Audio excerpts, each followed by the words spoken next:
Welcome back, Douglas's Model Garage's videos.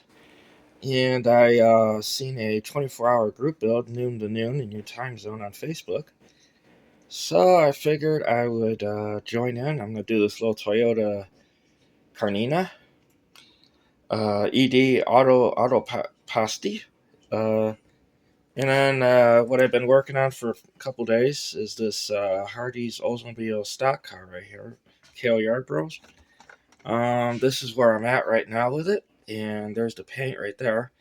It's just waiting on decals, but figure since I am doing this 24-hour one, I would rather work on this, take a little break from doing the race car stuff, and give you guys a little idea of what's going on. I have my airbrush area cleaned up, ready to go for whatever colors I want to use. I have my paints sitting right over there.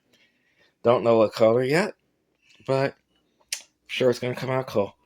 So I hope you liked the video, and thanks for watching, guys. Alright, I will do another video once I get some progress on this. And thanks for watching, guys. Alright, bye.